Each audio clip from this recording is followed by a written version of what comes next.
Madame, Messieurs, bonsoir, bienvenue dans ce journal. À la une de l'actualité ce soir, un livre pour rendre hommage au président de la République, Alassane Ouattara.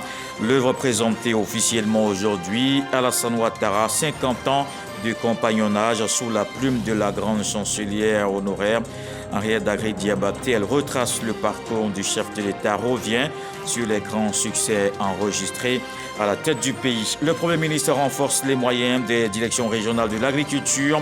Ces acteurs de proximité du monde agricole ont reçu 31 véhicules et 191 motos. Robert Begré-Mambé exhorte à poursuivre les actions d'encadrement dans ce secteur vital de notre économie.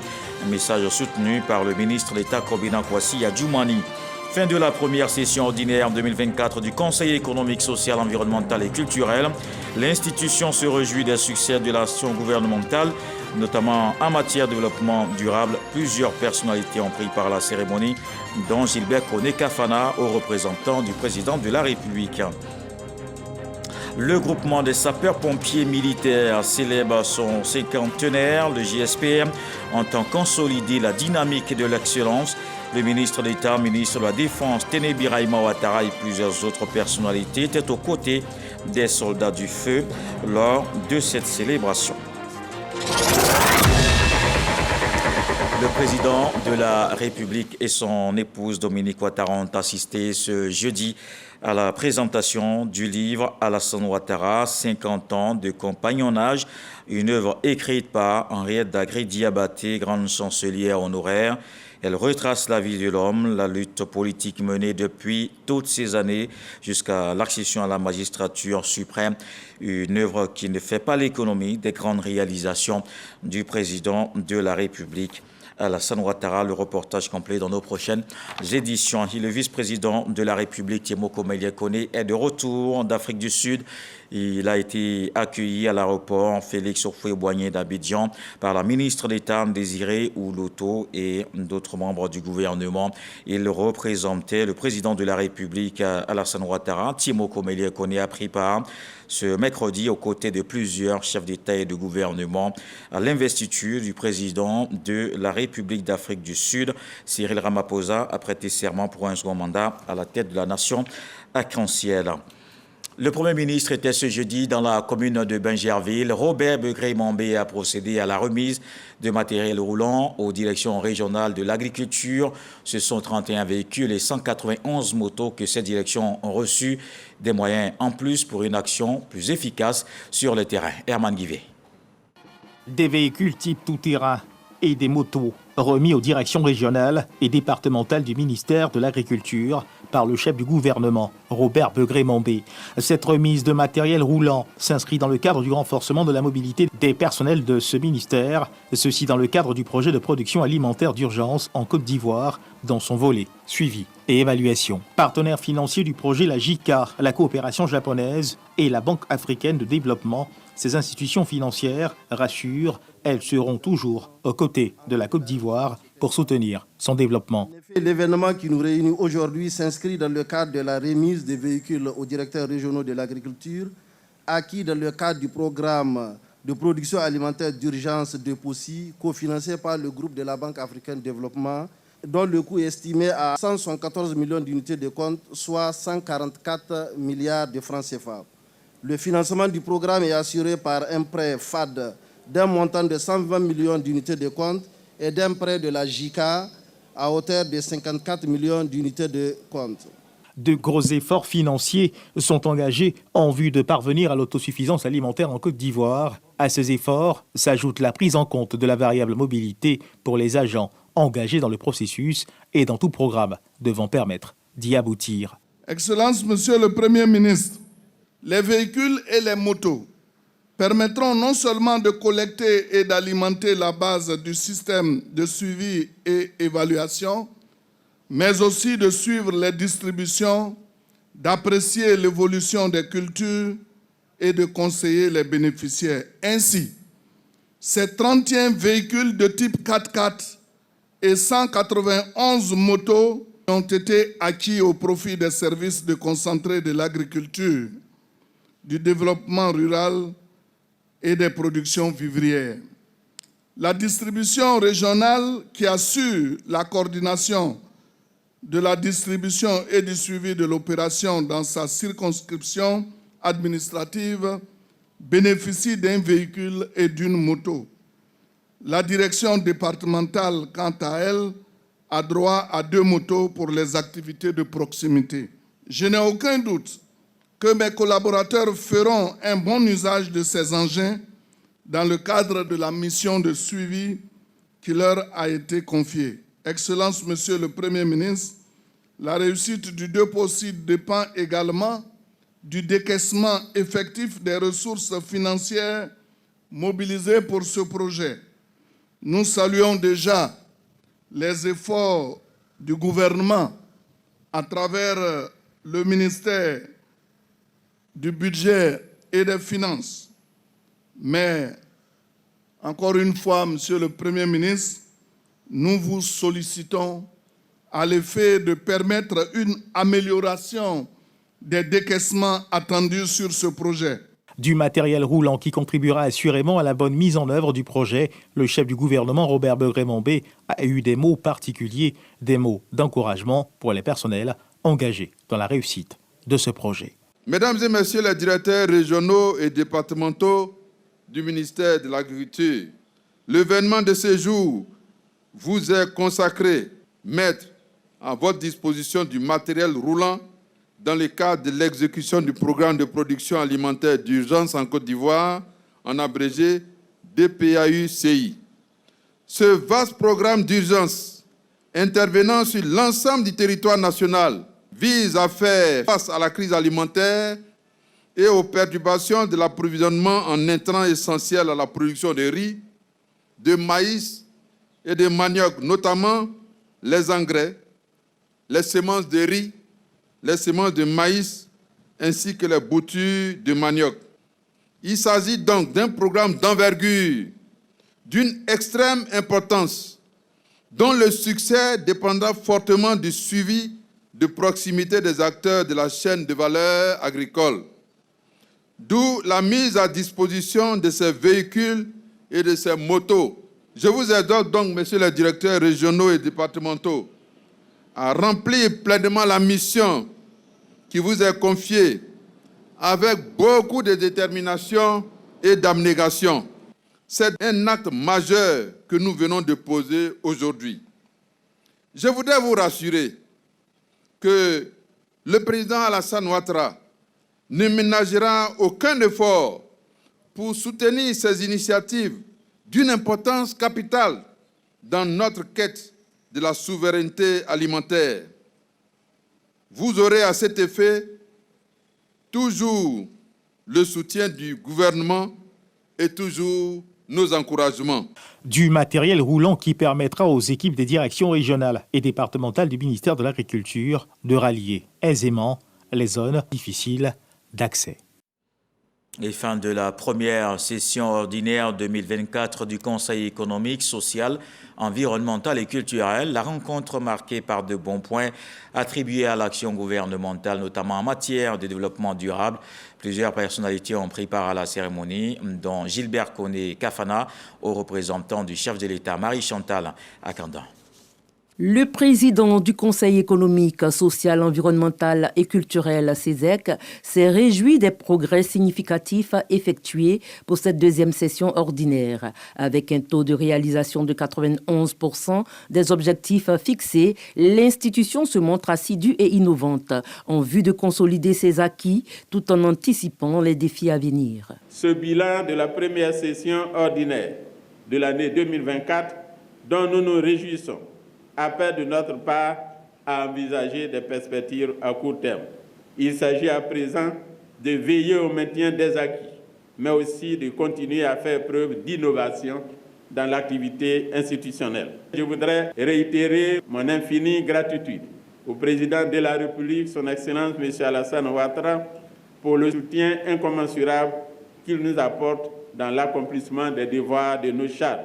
Les travaux de cette première session ont inclus des conférences de haut niveau, des visites de terrain et des activités de coopération internationale, soulignant la détermination des conseillers économiques et sociaux à contribuer activement à l'avancement national. L'institution est au travail et l'engagement des conseillers à aller de plus en plus sur le terrain pour visiter des sites et voir exactement la réalité du terrain.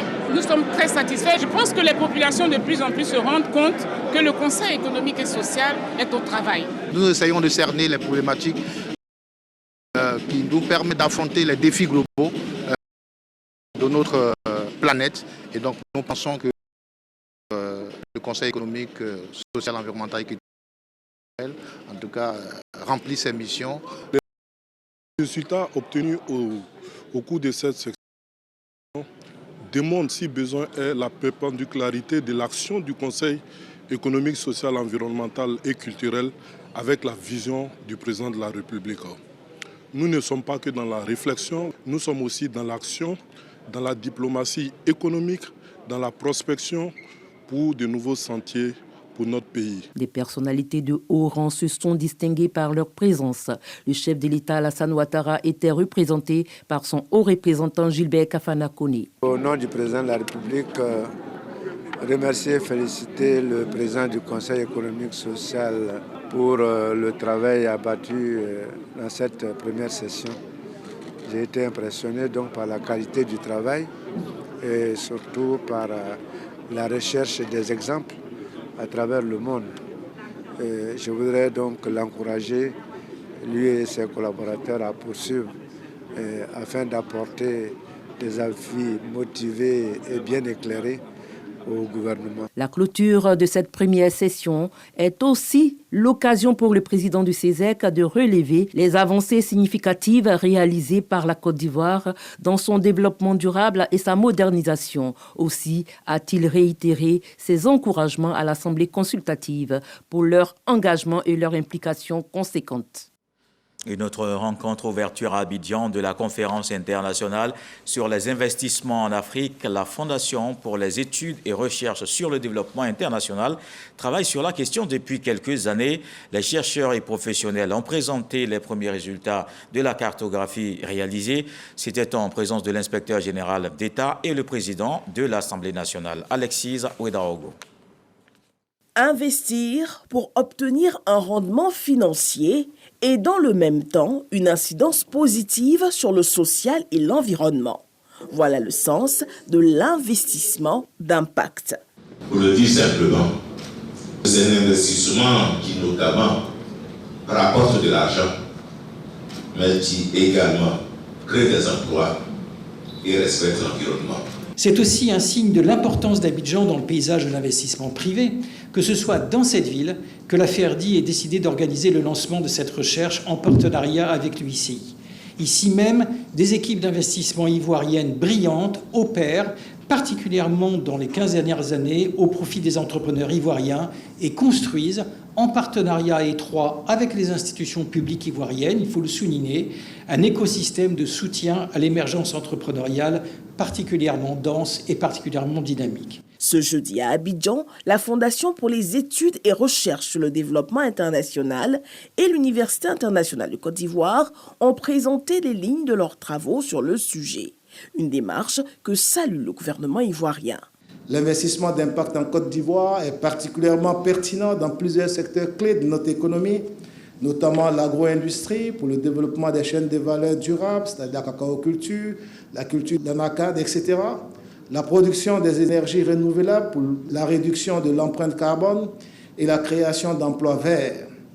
Le potentiel existe également dans l'investissement dans les secteurs de la santé et de l'éducation pour améliorer le bien-être de notre population et préparer les jeunes générations à participer pleinement à l'économie mondiale. Pour l'inspecteur général d'État, ces réflexions viennent contribuer au débat en lien avec l'investissement d'impact en Afrique, mais également aident à formuler des recommandations sur les moyens de développer ce secteur. Une initiative saluée par Adama Bictogo, président de l'Assemblée nationale, qui préconise une approche coordonnée entre les pouvoirs exécutifs, législatifs et judiciaires. Je reste convaincu, au vu de la qualité des participants ici présents, que les conclusions et les recommandations qui sanctionnent ces travaux, une fois mis en œuvre, permettront de développer cette niche qui pourrait apporter les financements complémentaires importants nécessaires pour accélérer la transformation structurelle de nos économies. 2 panels portant respectivement sur les mutations de l'investissement d'impact, enjeux, évolution et la mesure de l'impact et apport de la recherche ont mis fin aux travaux. Et également dans l'actualité ce jeudi en défense, le groupement des sapeurs-pompiers militaires célèbre son cinquantenaire. Le GSPM entend consolider la dynamique de l'excellence. Le ministre d'État, ministre de la Défense, Téné Birahima Ouattara et plusieurs autres personnalités étaient aux côtés des soldats du feu lors de cette célébration que nous voyons avec Jean-Marc Djadji. Sauver ou périr, voici 50 ans que ces devises du groupement des sapeurs-pompiers militaires GSPM se matérialisent. Ce demi-siècle pour la protection des personnes et des biens est célébré à la caserne de l'Indigné à Djamé. À cette occasion, 52 pionniers et militaires des membres d'institutions de la République sont honorés. Ils reçoivent les médailles de sauvetage en or, argent et diamant pour leur acte de bravoure. Je suis très heureux pour nos petits frères, nos enfants, les sapeurs-pompiers. Nous, on faisait la politique de nos moyens. Et actuellement, ils ont les moyens de leur politique. Les interventions du GSPM sont passées de 6 516 opérations en 2011 à 37 920 en 2023, soit un taux de 500% en une décennie. Ce jubilé d'or des soldats du feu est l'occasion de faire le bilan et relever les nouveaux défis. Il faudra retenir que le GSPM a, durant 50 ans, fait preuve d'adaptabilité à une évolution constante de son environnement. Aujourd'hui, le bilan est satisfaisant, mais il peut être encore meilleur. Cela passera par la prise de mesures pérennes visant tant au renforcement du maillage territorial qu'au dimensionnement du corps. Ces 13 dernières années, le dispositif du GSPM s'est vu renforcé. 3 nouvelles casernes ont vu le jour, celles de Korogo, de Nzianouan et de Bingéville. Une action salutaire de l'État de Côte d'Ivoire. Chers sapeurs-pompiers, vous incarnez inéluctablement la bravoure, la dévotion et le dénouement.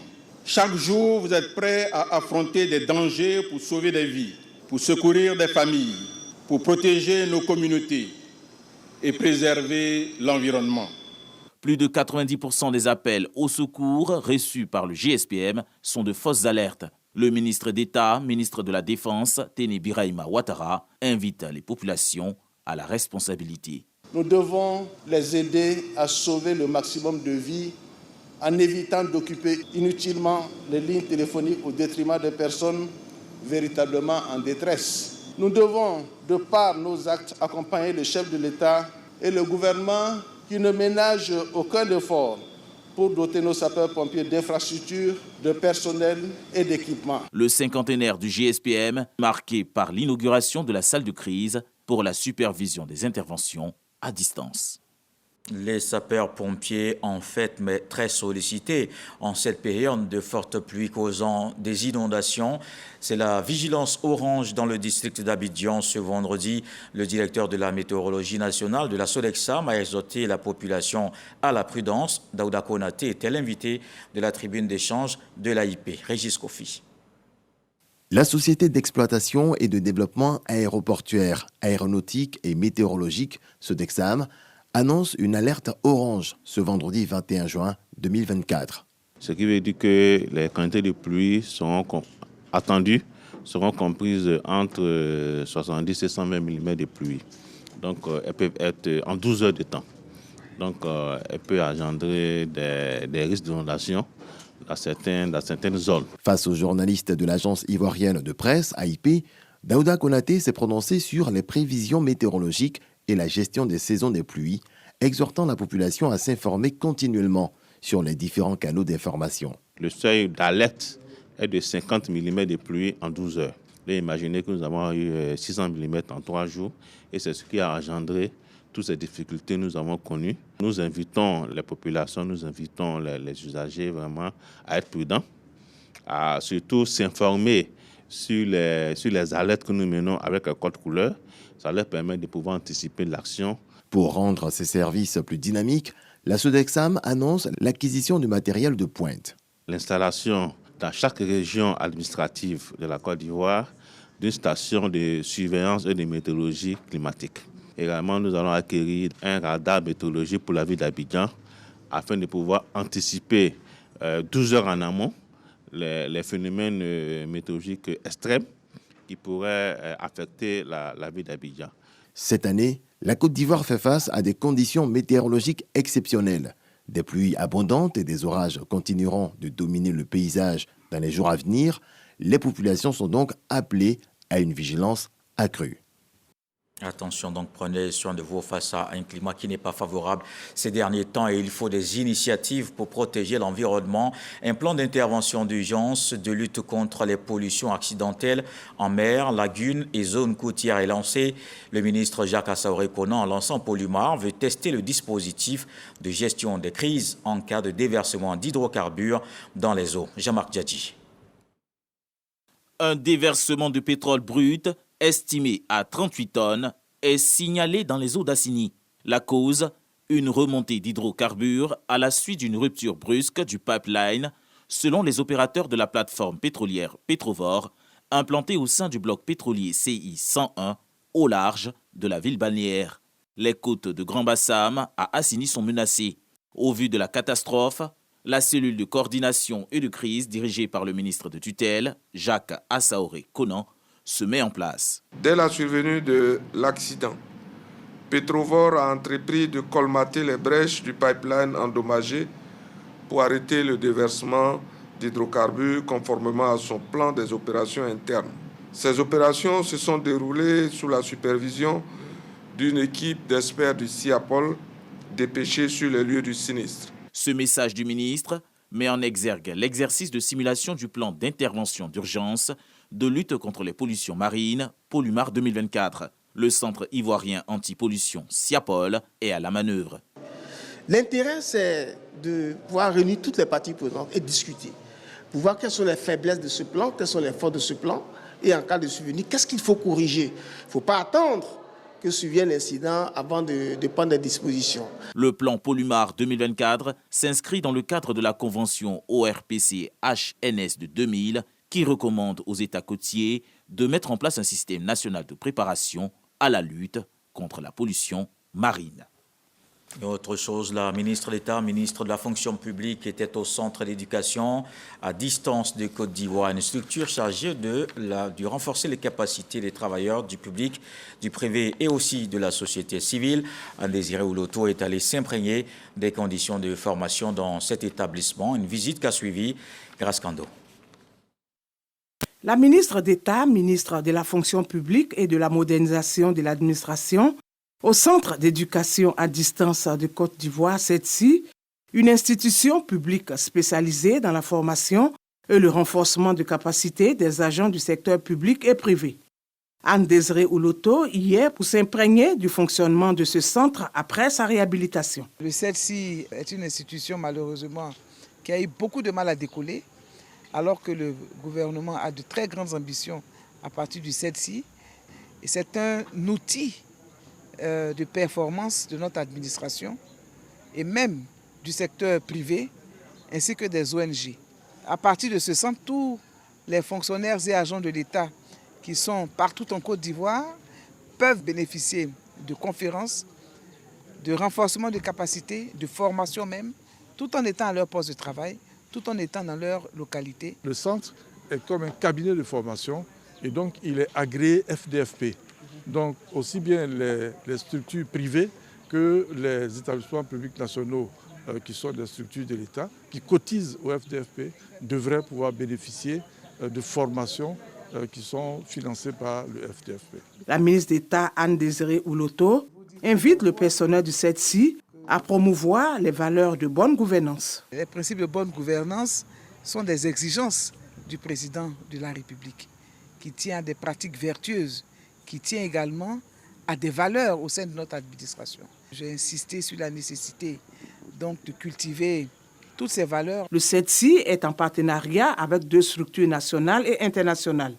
Il s'agit du Centre national de calcul de Côte d'Ivoire et l'École nationale d'administration publique du Québec au Canada. Tous les 20 juin marque la Journée mondiale des réfugiés. Elle met en lumière la persévérance et le courage des personnes obligées de fuir leur pays d'origine pour échapper au conflit ou à la persécution.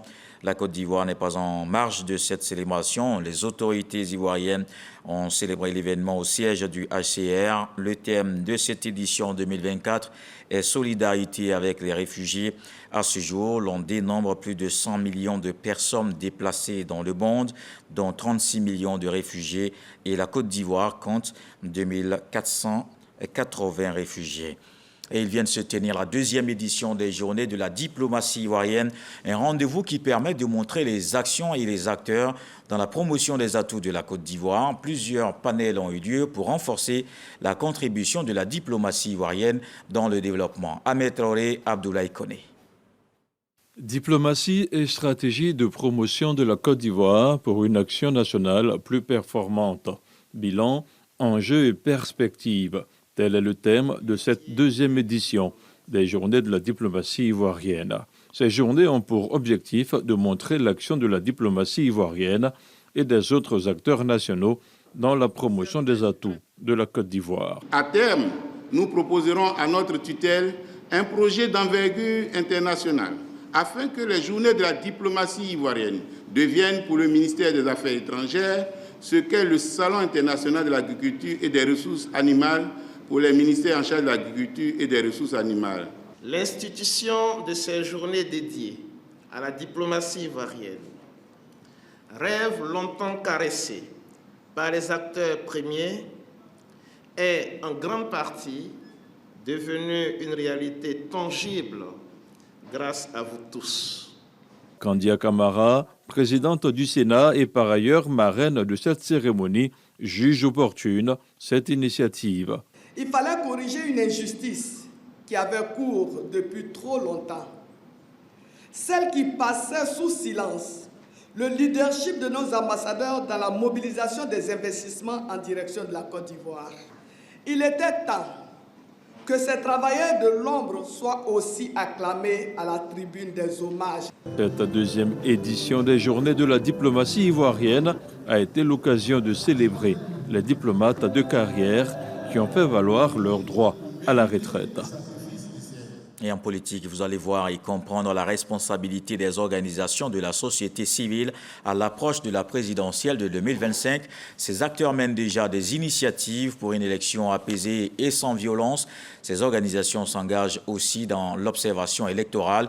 Elles vont veiller au respect d'un processus transparent, démocratique et participatif. Elles se préparent déjà avec le partage de bonnes pratiques pour réussir la mission. Voici le dossier politique de ce soir avec Souleymane Donisongo.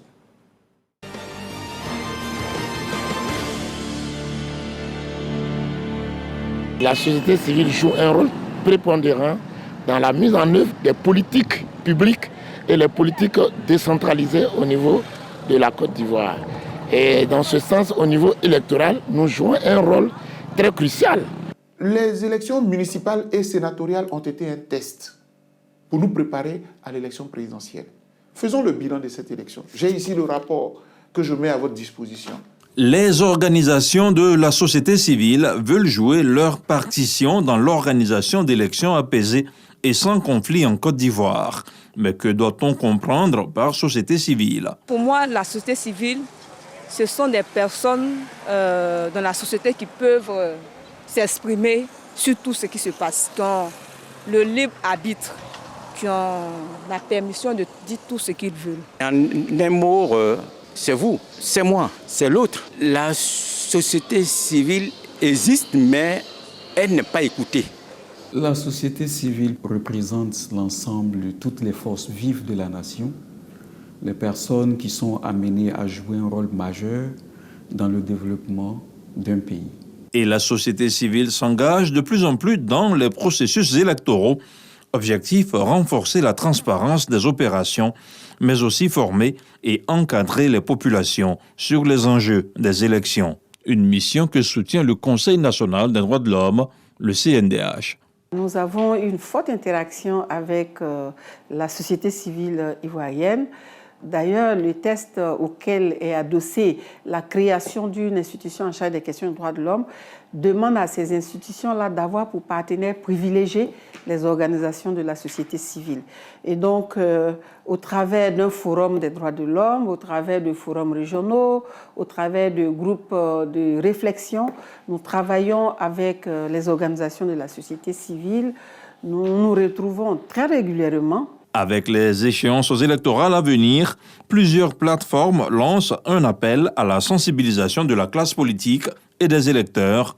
Elles attirent l'attention sur des points de vigilance en matière d'observation électorale et le partage de bonnes pratiques. Nous avons besoin de comprendre le processus électoral. Il faut que la classe politique soit formée. Il faut qu'ils soient formés.